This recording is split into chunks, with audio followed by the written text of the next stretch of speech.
Welcome to this next session of Electrification and Automation webinars. And today we're going to focus on the SIPROTEC 5 Compact, and you will learn more about the essentials of it.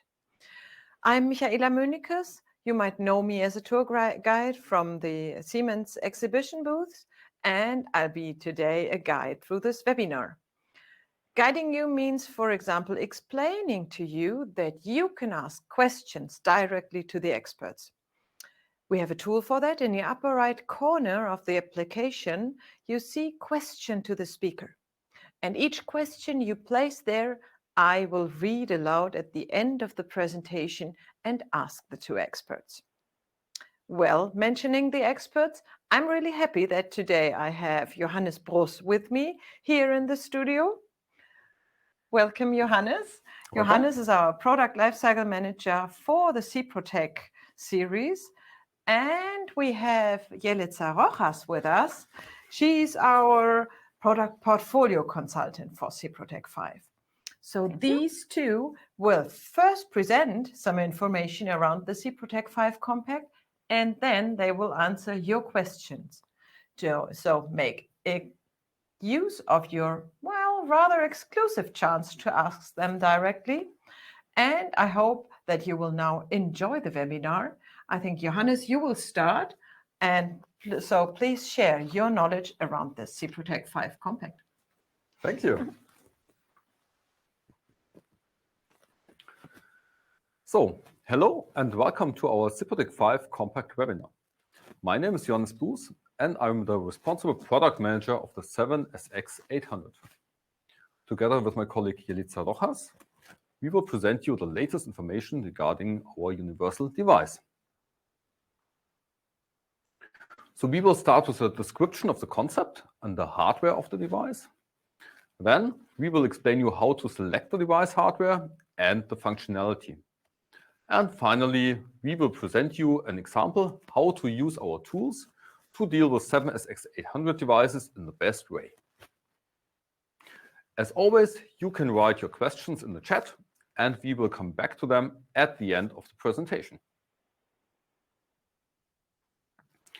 So let's start with the main features of SIPROTEC 5 Compact. The 7SX800 is a combination of two proven SIPROTEC systems. On one side, we have our well-known SIPROTEC compact devices. With their space-efficient housing, they are optimized for medium voltage and industry applications. This is now combined with all the advantages of the field-proven SIPROTEC 5 platform.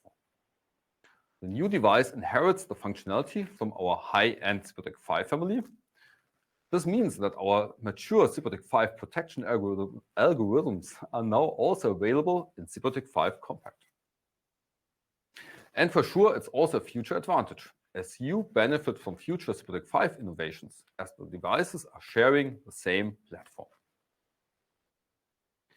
Being a part of our SIPROTEC 5 family means less expenses and also less training effort for you, as you need only one configuration tool, DIGSI 5, also for combined projects with our well-known SIPROTEC 5 devices and our SIPROTEC 5 compact relays. Additionally, SIPROTEC 5 Compact offers a universal approach which fits exactly to your application. Whether you need an overcurrent relay for a feeder, you want to protect a motor, or you need a relay for voltage applications. Instead of having different device types, 7SJ for feeder protection, 7SK for motor protection, and 7RW for voltage and frequency applications, you require only one protection relay, the 7SX800. As mentioned before, SIPROTEC 5 Compact completes the SIPROTEC 5 family. To make sure that you directly feel comfortable with the 7SX800, we made sure that you have the same look and feel that you already know from our well-established SIPROTEC 5 relays. The housing dimensions enable easy retrofit with older compact devices. We have a graphical display with single-line representation, and the USB interface allows you to connect the relay via DIGSI 5 or our web interface. This web interface can easily be accessed with a standard browser, like for instance, Google Chrome.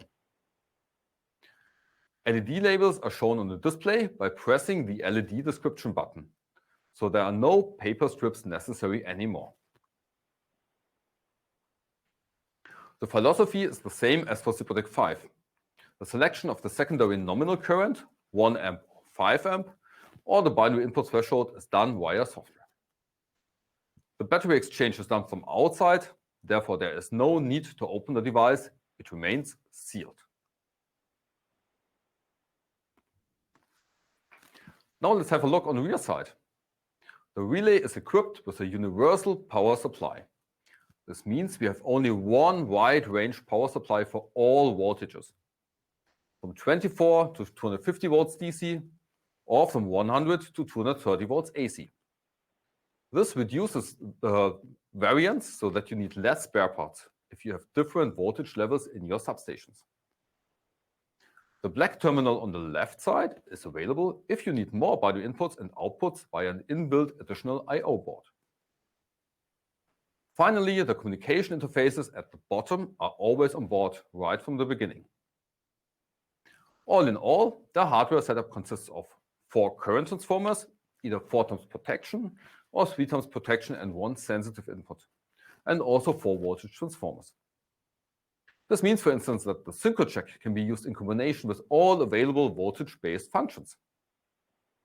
We have 4 binary inputs and 5 binary outputs in the base version. With an optional built-in I/O card, the 7SX800 contains 14 binary inputs and 11 binary outputs, or 17 inputs and 8 outputs.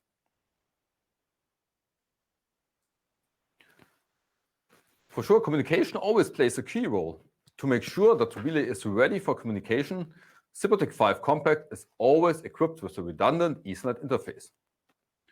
The picture shows the 2 Ethernet ports F1 on the left and right side.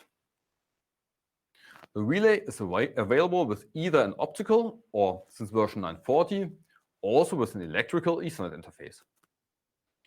It can be used for remote DIGSI access and can be upgraded via function points to support IC6150, Modbus TCP, IC104, DMP3, or Profinet I/O. And for sure, the redundancy protocols RSTP, PRP, and HSR are also available. But also serial protocols are still widely used. Therefore, since our latest version 950, which has been released this month, SIPROTEC 5 Compact also supports a serial interface. The serial interface, port E, is located right in the middle. SIPROTEC 5 Compact supports for sure all serial protocols that are supported by SIPROTEC 5, like IEC103, Modbus RTU, or DMP3. Alternatively, this interface can also be used for IRIG-B time synchronization.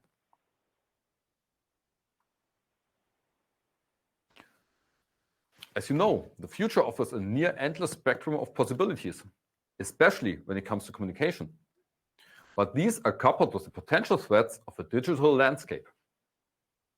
To make sure that you are always on the safe side, we integrated all advanced cybersecurity features already as standard into the device.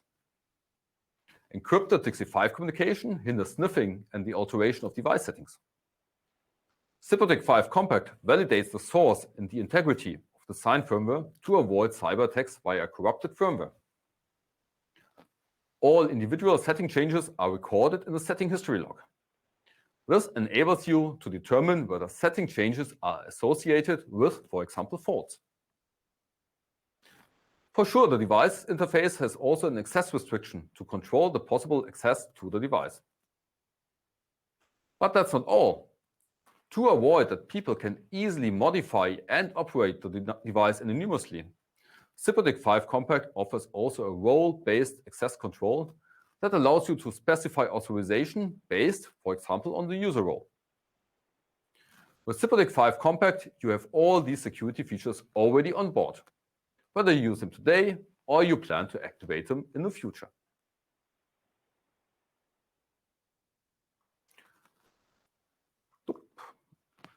To sum it up, what does the 7SX800 offer?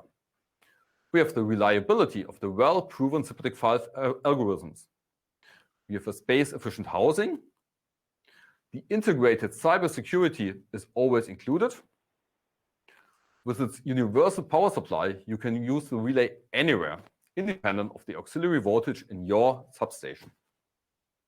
We have IoT connectivity, and the SIPROTEC 5 Compact contains a redundant Ethernet interface with seamless communication protocols as PRP and HSR. You can choose between an optical or, since version 940, also an electrical Ethernet interface. And finally, since the latest release, version 950, the relay is always equipped with an electrical serial interface that can be used, for example, for your IEC103 communication.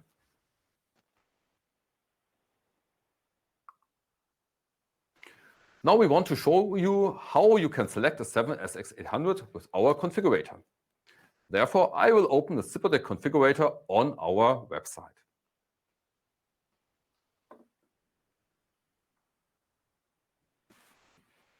Okay, so what you see here is our SIPROTEC 5 website, and here you find also the link to the SIPROTEC 5 configurator. So I just click this link, and the SIPROTEC 5 configurator opens. And by default, it's now in German. You can always easily change the language to English. That's what we are going to do here on the upper right side. And here you can configure either a device, some spare parts, the DIGSI 5 configuration tool, or also functional extensions. What we want to do is now we want to configure a device. So I click here on Device. And then you can select here whether you want to configure a SIPROTEC 5 Compact device or a classic SIPROTEC 5 device. So I select here SIPROTEC 5 Compact. And then you will directly see now in this configurator here the order code. We call it MLFB. It's very simple, 16 digits, and there are 4 digits open. And there you can really configure the relay as you require it. So the first digit here is related to the binary inputs and outputs. So we have the small device with 4 binary inputs and 5 binary outputs. And we have 2 larger devices, one with 14 inputs and 11 outputs, and one with 17 inputs and 8 outputs. So I will pick the one here in the middle. Then we have here our measuring inputs. By default, the VTs are always included in the device. Yeah, so we always have 4 VTs in the SIPROTEC 5 Compact device. Here you have the possibility to select whether you require for standard protection CTs or whether you require also a sensitive CT for your ground current, for instance, if you have an isolated network. So I will select here the standard CTs. Then we have here the front design, either standard or US. The only difference is the color code of the control buttons that you see here in the small picture, the green and red control buttons here. So in the US, sometimes the color code is different, but that's the only difference. So I will select standard here. And last but not least, we have the Ethernet interface, which can be selected either as electrical interface or as optical one. So I will select here electrical Ethernet. And if you're wondering why we can't select here the serial interface, the reason is that the serial interface is now available in all SIPROTEC 5 Compact devices, starting with 950. So it's not required to order it as an option. It's always in. Okay, then you see here several tabs. So we go to the next tab, Basic Functions. And here you see a list of all functions that are already included in the base variant of the device. So whenever you order the device, all these functions from this list here are already in and don't require any function points. So you see the list is already quite huge. So all current based functions to protect a feeder are already in. Yeah. Also for sure CFCs, also auto-reclosing functionality. So we have a huge list of functions that are already in the device, already in the basic device. And just if you say, okay, I also require some voltage-based functions, for instance, the directional overcurrent or voltage protection, frequency protection, then you can go here to voltage-based functions.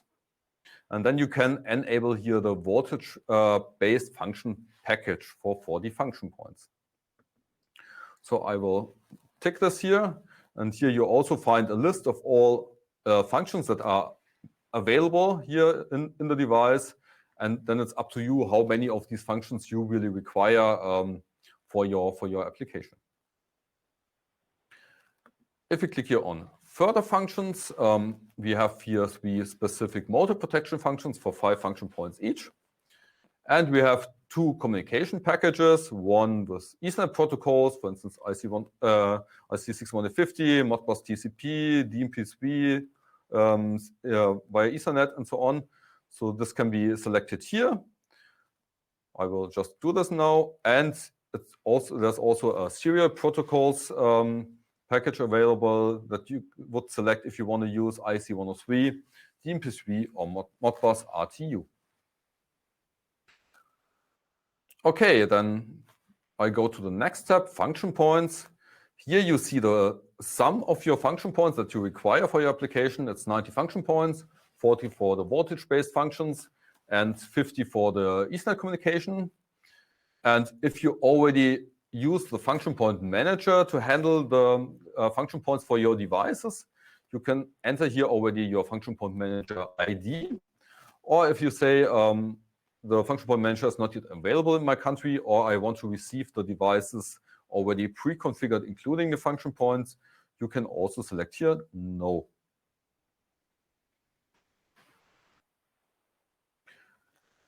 Then we have here one tab accessories. So here you would find some terminals, or if you scroll down here, some USB covers, cables, and so on. So these accessories are available here also in our configurator. And then finally, we can go to the last tab. It's the result. And here we see our 16-digit MLFB, so 7SX800. And here you see that we have here this addition, this ZP10. And the reason for this is because we said, okay, we want to order the device including the function points. And here the fitting function point class would be 100 function points. So that's what you see here also as well. Yeah. So if you order the device like this, you would receive the device including the function points. But what we really recommend you is that you use our function point manager, because it has a lot of features for you. Yeah. So you can really decide that you load only the amount of function points into the device that you really require.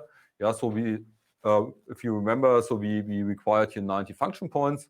So with the function point manager, it's possible to load exactly the amount of function points into the device that you require for your application. And secondly, you're completely flexible. Yeah, so you can order the devices, just the hardware, keep the device in stock, and just later on, when you know for what kind of application you really require the device, only then, in the last moment, you can load the required function points into the device. But how the function point manager concept works in detail and what you can do with this will now be presented by my colleague Jelitza. Thank you, Johannes. So now we will come back to the slides for a while.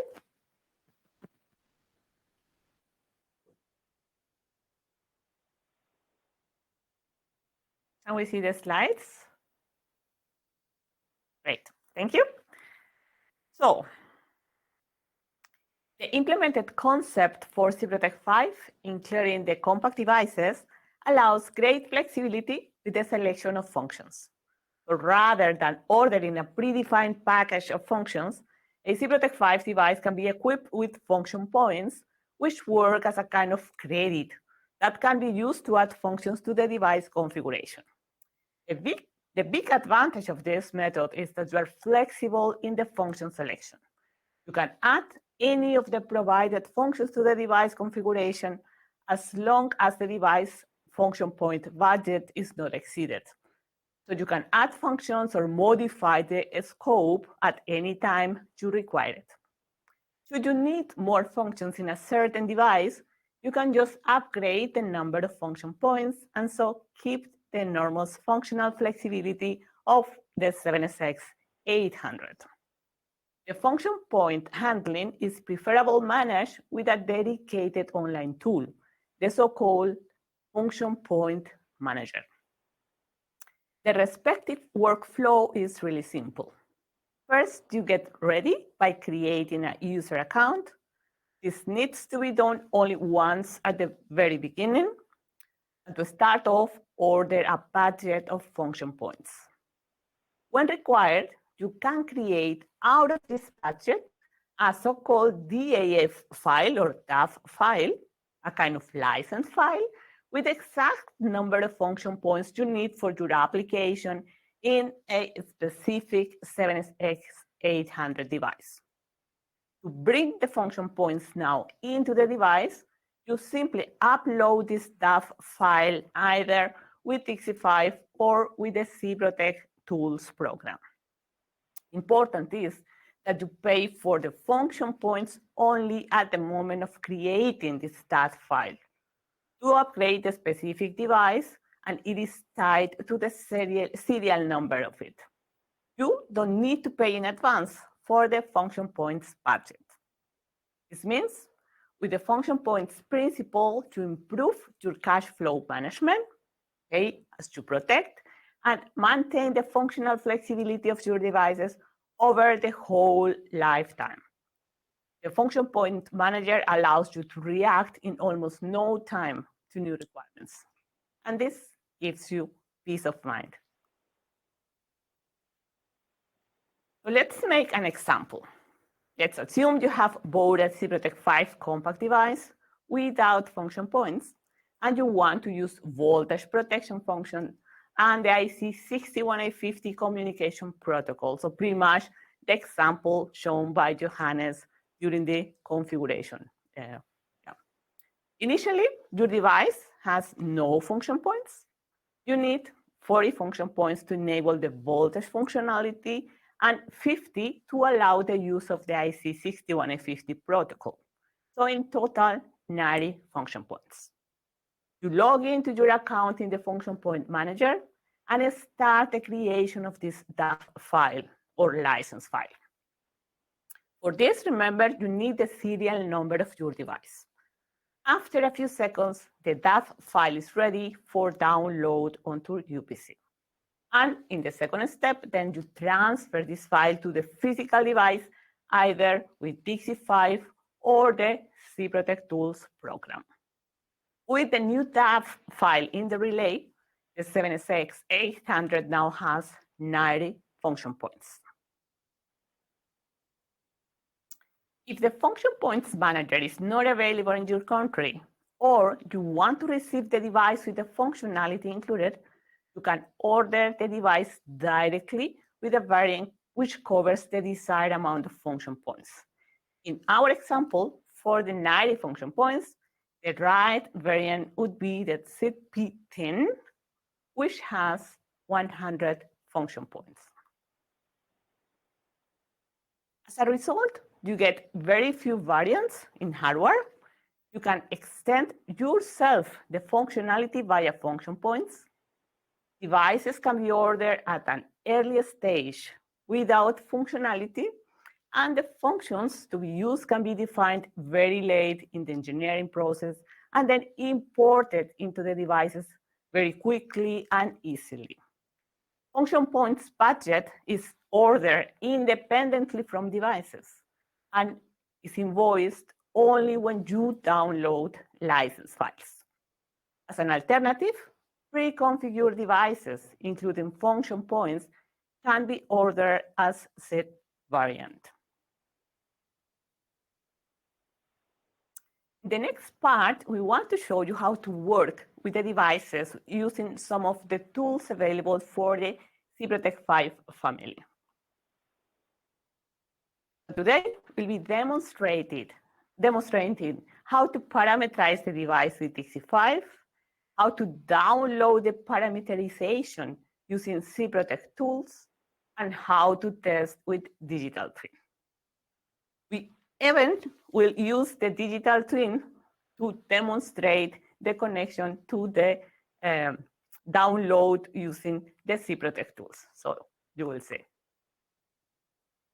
In our example, we'll protect a feeder bay, and for the application, the following functions are foreseen: directional and non-directional overcurrent, ground fault detection, under and over voltage, reclose, as well as breaker failure. So let me welcome again Johannes in the stage as he will guide us through the parameterization process. Thank you. All yours.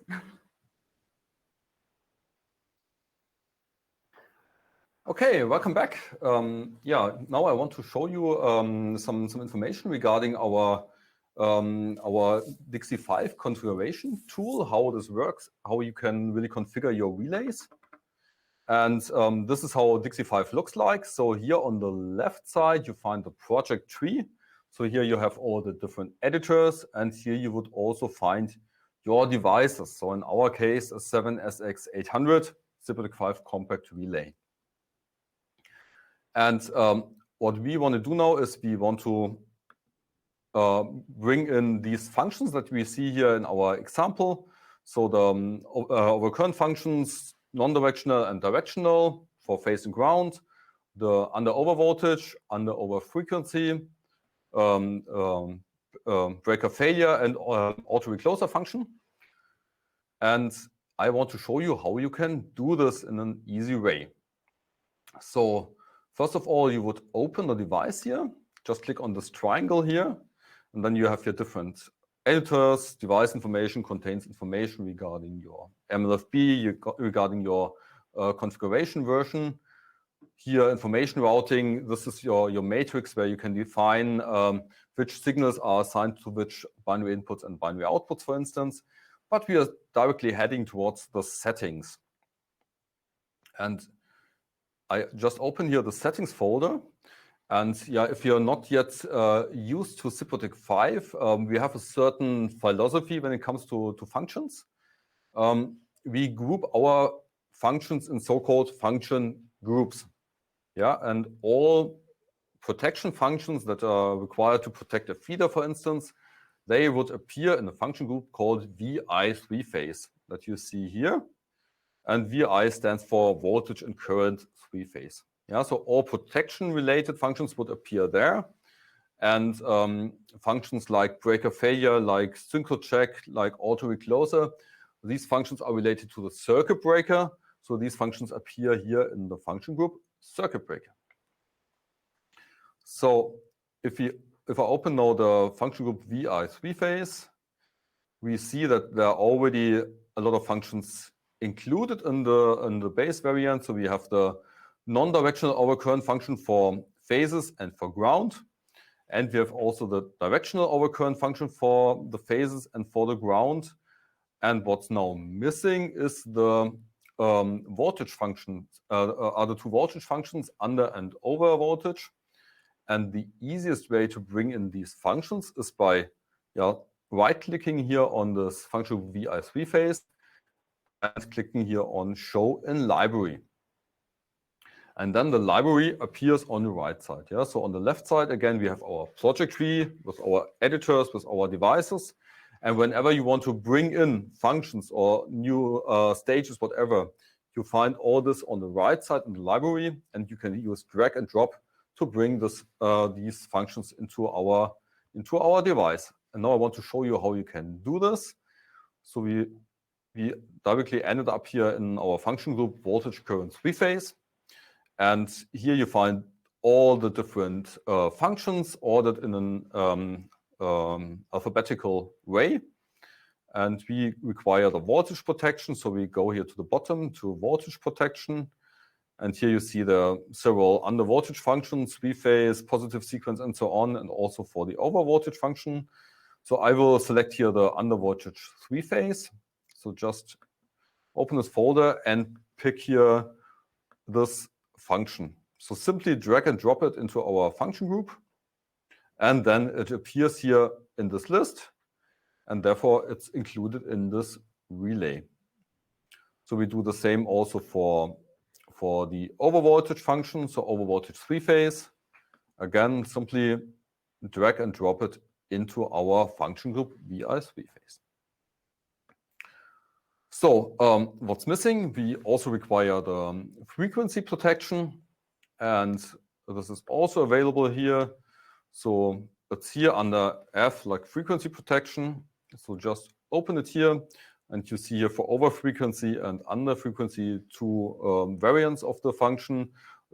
It's a different algorithm, type A and type B. So I will pick here the over frequency type A. And same procedure, just drag and drop it into our function group. So very easy to do this. Okay, so all the required protection functions are now already in the device. So going back to our example, what's still missing? We are still missing the auto recloser function and the breaker failure function. And yeah, how do we add these functions? To which function group do we add these functions? We add these functions to the function group circuit breaker because these two functions are related to the circuit breaker. So going back to DIGSI, I close here this function group voltage current and open here the function group circuit breaker. And it's exactly the same principle. You know it already. Just select here the device, the function 79 auto reclosing, and drag and drop it into the function group circuit breaker. And then we require also the breaker failure function. So it's here, circuit breaker failure function. And we add, whoops, sorry, we add this here as well. Here we are. Okay, so that's the way to add functions. So very, very easy. Just remember, whenever you want to bring something into your project tree, into your device, always look to the right side, open the library, and you find everything in our library. Then I want to show you how you can configure the settings of a function. So I will do this in this example now for this non-directional overcurrent function. So simply double-click here on this editor. And then you find here now in the middle the working area. Here you find then all the settings that you can modify. And if you require more space here, because the library here is too large, simply close it here on the right side, and then you have more space for your settings here. By default, we have two definite time stages and one inverse time stage. If you say, I require only one definite time stage and one inverse stage, you can simply delete the stage. Just click here on delete, and the stage is gone. Yeah, it's so easy. And if you require more stages, simply click here on add new stage, and you could add more stages to your function. When it comes to the settings, here you can turn on this definite time stage. Here you can define whether the stage shall not lead to an operate of the device. Here you can decide whether an inrush current detection shall block the stage. Here, method of measurement. Here you can select either fundamental component or RMS value. Typically, fundamental is normally fine. And then two very important settings for the overcurrent relay, the threshold and the operate delay. So I will select here 2 amps for the threshold and 250 milliseconds for the operate delay. Yeah, so that's how you would do this. And you would go now through all the settings of the functions and would configure now the relay in exactly the same way. And one thing that I really like is that you have the chance to really decide which functions are or which settings are really relevant for you or the most relevant for you. And then you can define these settings as favorites. Yeah, so for instance, I want to do this now for the threshold and the operate delay of this non-directional overcurrent function. So just click here on the star symbols so that they turn yellow. And then they appear in our favorite settings editor. So this means in the future, if you want to look for these settings where you know, okay, maybe it's required to adapt them in the future, you don't have to look for them here in this huge list. You simply go to our favorite settings editor. It's the one here with the yellow star symbol. And then you see here at a glance all settings that are most important for you. Yeah, so in our case, by default, it's the settings regarding the directional overcurrent function, and also our two settings that we just defined now as favorites, the threshold and the operator delay of the non-directional overcurrent function. Okay, and now one thing that I really like, that is a really new feature that we have now in DIGSI 5. It's related to a typical device. So what does typical device mean? Just assume you have a project with several relays, and yeah, for sure, normally the functionality of these devices is not totally different. For sure, there are some differences between the relays, but the base is normally 95% the same. And what you can do now is that you say, okay, I do the configuration of one device, so what we just did. And once you're done with the complete configuration, you can say, okay, this device is now my typical device. So I click here on device information. And here I have my typical settings, and I select here typical device. Ask me to close the editors. I say yes. And then my relay appears here in this bay.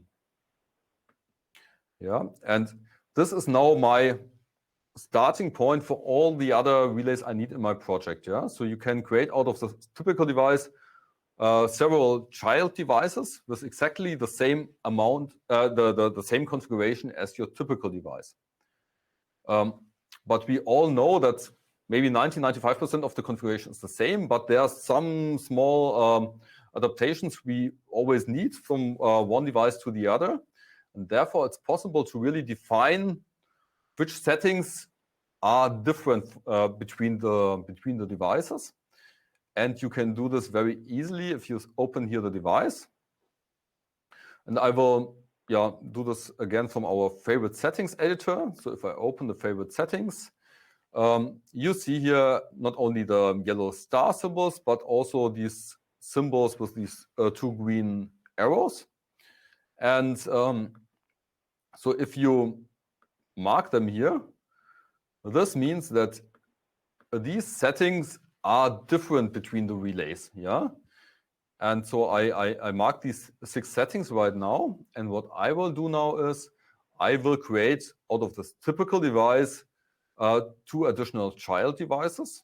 So I right-click here on the device and say here add child devices. And then I will add 2 children.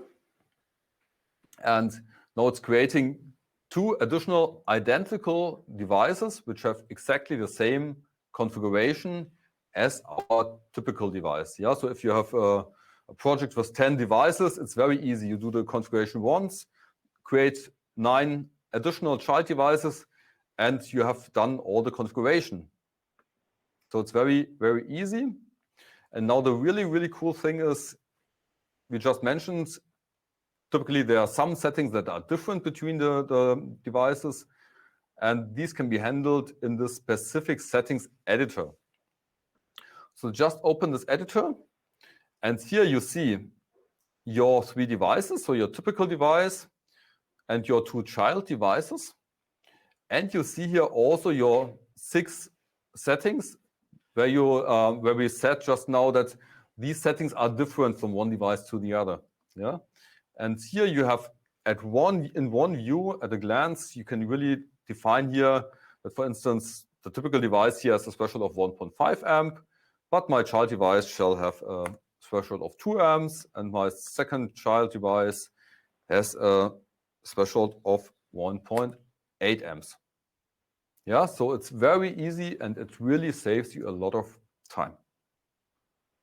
Okay, so far regarding our DIGSI configuration tool DIGSI 5. And now I would like to hand over to Yelitsa, who wants to present you some more information regarding SIPROTEC tools. Thank you, Johannes.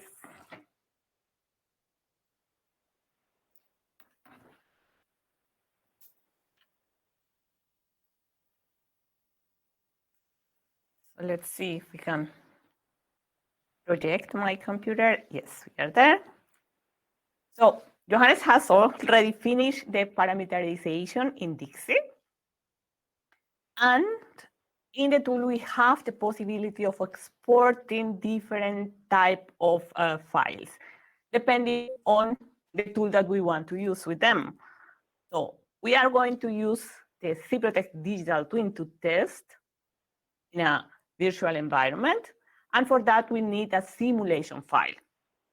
So we can get it from the complete project. If we right-click on the project and select export, we can scroll down, and here we find our simulation option. We also want to show how to download the configuration of the device using SIPROTEC tools. And for SIPROTEC tools, we have the TCF extension. So you can select also this extension and export the file. So depending on which tool you want to use afterwards, and you have here the possibility of exporting the corresponding file. If you do it from the complete project, then you are allowed to select the content. You can select all the devices, or you can just select one or two in our case. So you are flexible on that. You have also the possibility of clicking directly on the device. Again, right-click and export the corresponding files only for the selecting device. So I have already done it for you, and the setup is already ready to start with our demonstration. So when you log into the cloud service for the SIPROTEC Digital Twin, you land in this page that we have here. To upload the simulation file that you just exported from DIGSI, you look for this plus symbol. You click it, you browse to find the corresponding file, and you import it. And then you will have here in this list all the devices that are contained in your simulation file. You can select out of that one or several devices to be simulated simultaneously. For our demonstration, I started the simulation for the 7SX800 device. So if we go to device, we see our virtual device showing the same look and feel as you have with the physical devices. That's on the right side of the screen. On the left side of the screen, you have the possibility of injecting the analog values. And you also have the possibility of forcing the binary inputs of the device. So here, in our example, we have the position of the circuit breaker. So we can just force it to a defined position. In our case, I will do it with the closed position. And I will also start the simulation or the injection with some nominal values. You can inject the same value to all phases, or you can decide use different values in every phase. For that, then you can click to select or unselect this change icon here. You can do the same with the angles as well. So now you see we have the voltages, we have the currents, we have select also the binary input that we want to force, but we don't see any change in the display of the device. And that is because we haven't started the injection yet. To start the injection, then we go to one of those two icons. We can apply the values and enable the system in such a way that any change that we do afterwards will be automatically transmitted. If we want to inject the values only once, so apply the values and any change to be confirmed afterwards, then we will go for the second icon. In our case, we will start with the automatic injection. And now we see here on the display the values for current and voltage, and also the change in the position of the circuit breaker.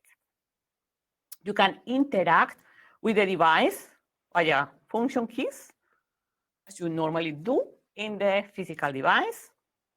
You have also the option, thanks to our application page, because we have added several applications in such a way you have a really comfortable session to test the devices. You can, for example, opt for going to the web user interface of the devices. I've prepared that as well. You just click that, and then you will get a new page where you can select the connection. Let's see if we, yeah, now it's updated. This is the web user interface. So here you can see also in a comfortable way the different possibilities.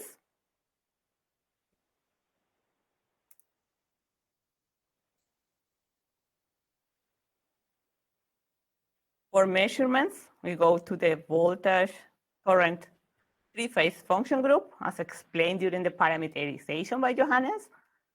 And here we find our voltage and our current. We can select to show the values in primary, secondary, or percentage values.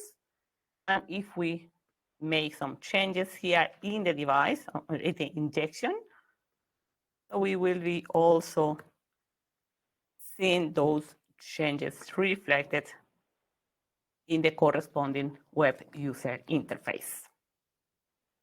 So that's one way to test with the device using this static injection. But there is also a possibility to inject a complete scenario using a ComTrade file. So you prepare the ComTrade file, you can do it with a secondary injection device, or you can take the ComTrade of a real device.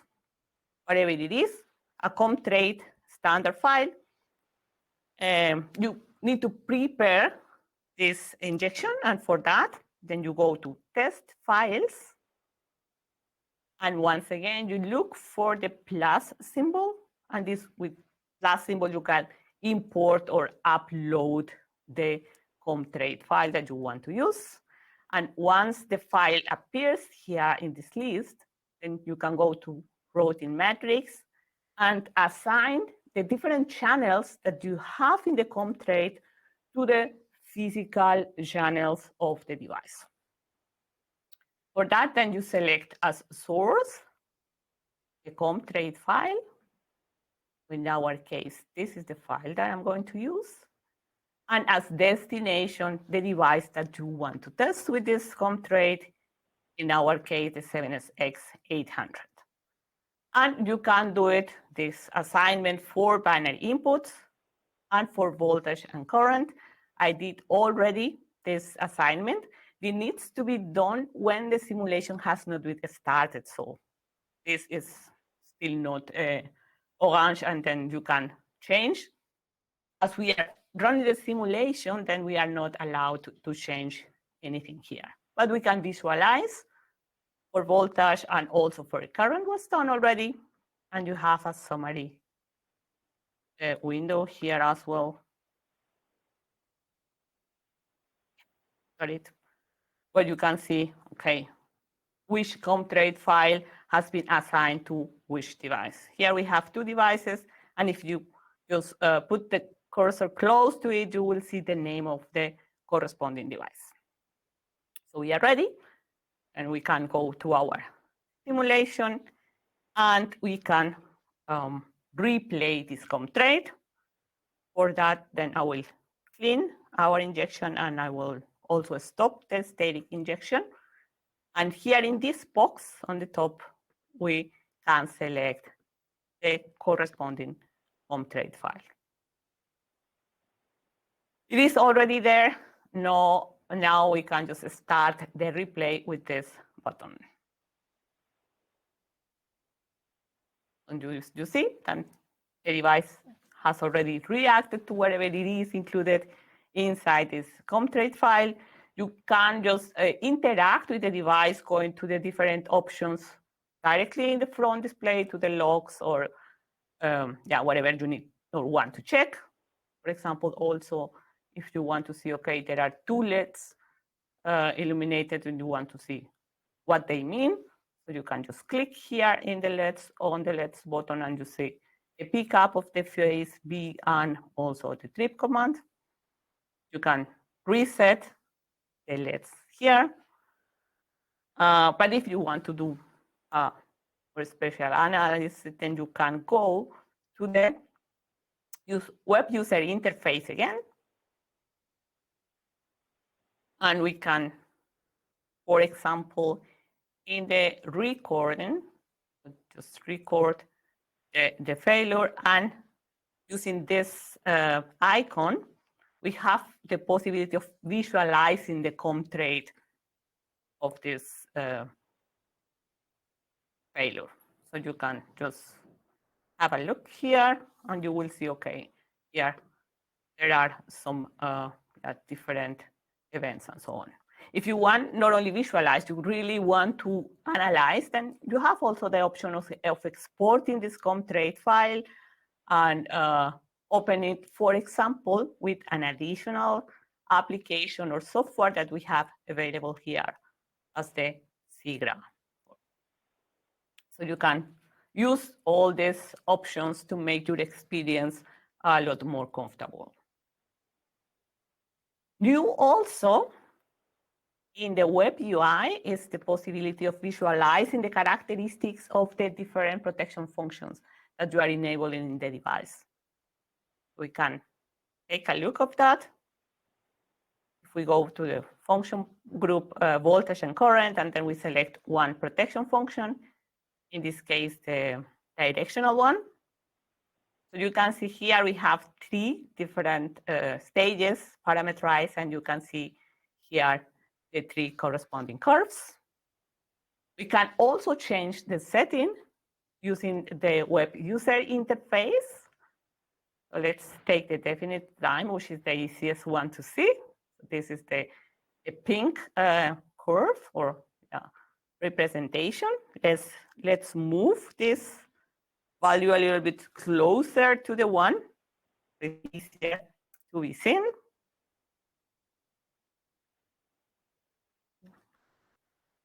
We confirm with the corresponding password. And then we transmit using this icon the changes to the virtual device. And then we actualize this page. And here you can see the characteristic is moving to take the new value as well. As mentioned before, you can download the configuration using the new tool, SIPROTEC tools. You can also use DIGSI 5, yeah? But the SIPROTEC tools is a little bit new, so I want to make the demonstration with SIPROTEC tools.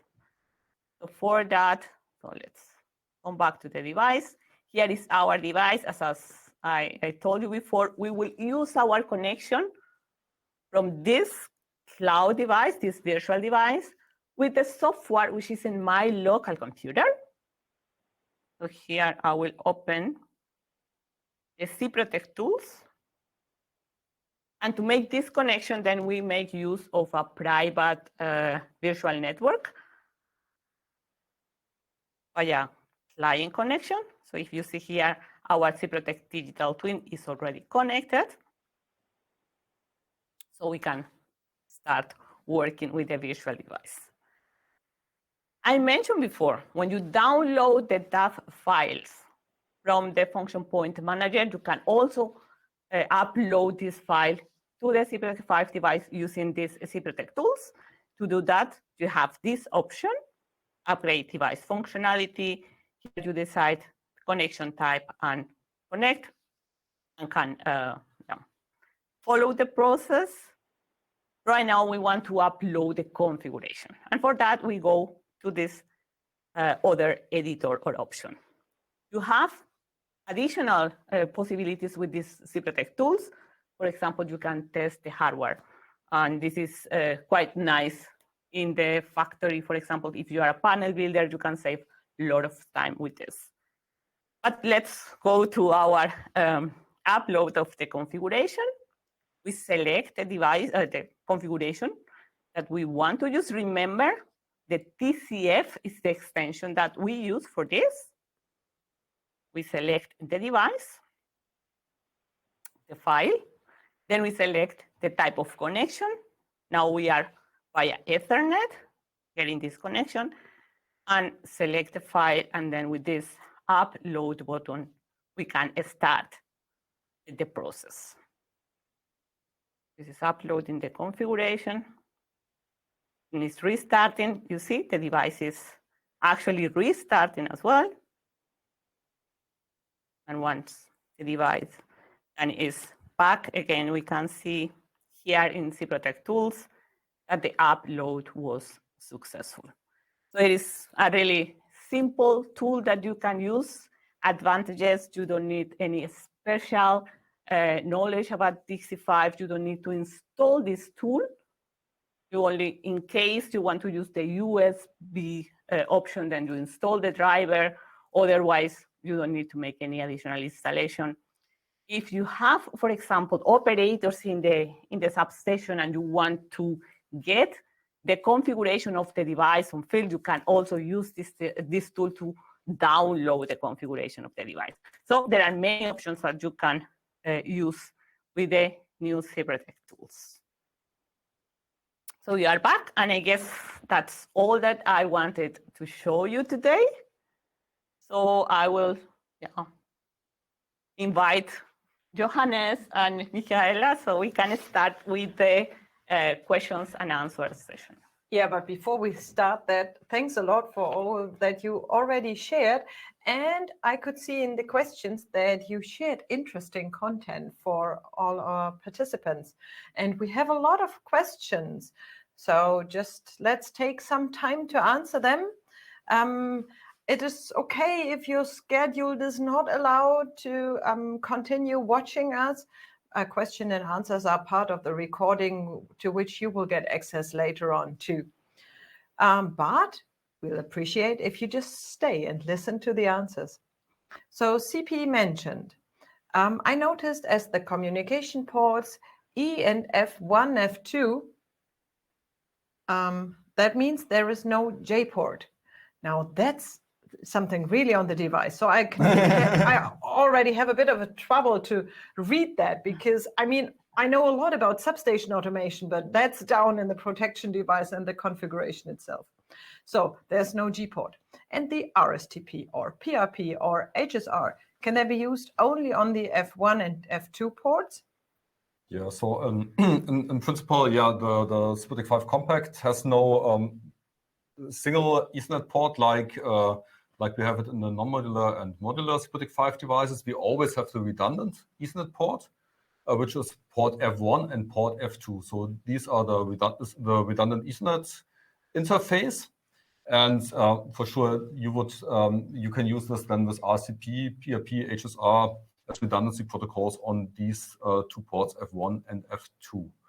Port E is always, or interface E is always the serial interface.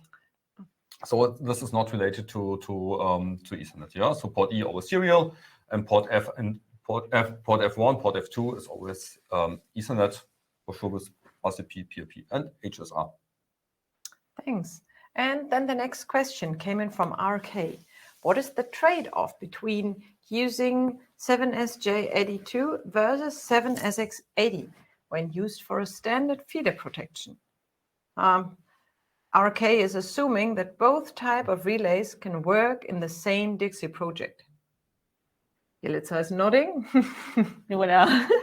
Yeah, principle they both relays run in the same project. Yeah, so you can have any combination of SIPROTEC 5 relays in one DIGSI 5 project, compact devices, normal devices, and modular devices as you like. Just regarding DIGSI, one thing I'd like to mention is if you have smaller projects that include just compact devices or non-modular devices, you can always use our free of cost DIGSI 5 compact version with up to 8 devices. Yeah, so they can run in the same project then. And regarding 7SJ82 and 7SX800, so the 7SJ82 is first of all a dedicated overcurrent or feeder protection relay, whereas the 7SX800 is a universal relay that can be used for feeder protection, motor protection, or voltage and frequency applications. That's one thing, and then it depends what you require. Yeah, so it depends on the amount of binary inputs and binary outputs you need in your project, whether the 7SX800 fits, or whether you need more binary inputs and outputs, then maybe you would go for a 7SG82, or whether you need a second communication interface, then this would also be available with the 7SG82. So it really depends on your real application, which device is the best for you. All right. We'll skip the next one from CP that will receive a comprehensive answer in the homework. Yes, you will receive homework. They will need to answer your question in a written format afterwards, and you will get access to that file. So JC wants to know, is there a roadmap for using the arc protection plugin module on the 7SX800? Yes and no. First of all, yes, we will have arc protection on our roadmap. Yeah, so there will be a solution regarding arc protection with the 7SX800. Yeah, so it will be available in the future. But we won't have these plugin modules that you know from SIPROTEC 5. We don't use this arc CD3FO plugin module that you can use in our non-modular and modular devices. Because if you remember the device, how it looks from the rear side, we don't have any slot available for plugin modules. Therefore, for sure, we cannot use them. But we will definitely have a solution for arc protection. All right, thank you. And then the next question came in from SPD. Hi, if we use Ethernet optical, we can connect optical fiber Ethernet cable to the device, and we do not need fiber optic converter. Is this understanding correct? Yeah, it says nodding. Yes, I mean, you can select the device either with an electrical interface or with an optical interface. Yeah, if you select the optical interface, then you can just connect your patch cables directly. Perfect, thanks. And then the next question came in from CP. What happens if we use the 5051 from the SIPROTEC 5 library to a SIPROTEC 5 compact device? Is there an error message, or are the two of them interchangeable? The functions are identical. Yeah, so actually I haven't tested it with a compact device, but I have tested it with a modular, with a function from a modular device to a non-modular device, and you could simply drag and drop it, and it worked. And I'm pretty sure it will behave in the same way if you select a function from a modular, non-modular device and drag and drop it into the SIPROTEC 5 compact relay. The functions are absolutely identical. All right. So maybe if you have time before doing the homework, you could test it and then state if it really works in the homework. I will. Thanks. And then next question from CP, somebody really active. And thank you for that, because that's why we think this brings extra value to you, taking a look at all your questions. Is there any possibility to downgrade the parameter set version from, for example, version 9.5 to 9.2? And if the answer is yes, can you show us? It's possible to downgrade the parameter set, but not with a simple right click and say parameter sets, downgrade parameter set. Because when you create a device, you already in DIGSI you already define the parameter set of this particular device. And if you require a device with exactly the same functionality but with a lower parameter set, the way you would have to go is to create a new device with version 920, so that you get a new device, and then you can use the TX export and import to bring the settings of your 950 device to the 920 device. So this would be the way you can do it. All right, thank you. Quite a comprehensive answer. And then JC wants to know, is there a roadmap for using the typical device function for the IEDs inside the station? 6185.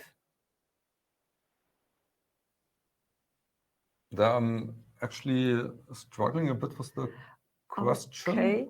So maybe the questions is a bit misleading, something like this. So either you can put in your question once again in a more comprehensive way, or get in direct contact with Johannes, and he'll try to answer that. Thank you. And then MH wants to know, is the threshold setting always in secondary amps? No. That was easy. By default, it's set to secondary, but it's up to you. You can always define whether it shall be in secondary or primary, whatever you prefer. You can select it, in DIGSI. Both options are available. And then EDO wants to know, what is the difference between the typical device and a customized template? That's a really nice question. Yeah, it is. Do you want to go, or? Yes, it's your turn. Yeah, okay. Then with the typical devices and the child devices, you can reproduce or multiply devices inside the project.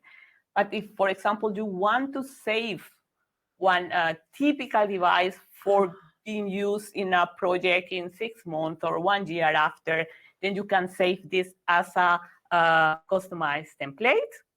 And afterwards, when you create a new project, also in 1 year, then you retrieve this as a typical. And once you have typical in your configuration in DIGSI, then you can apply for the childs and just replicate the base. Ah, cool. So I can even create my own typicals.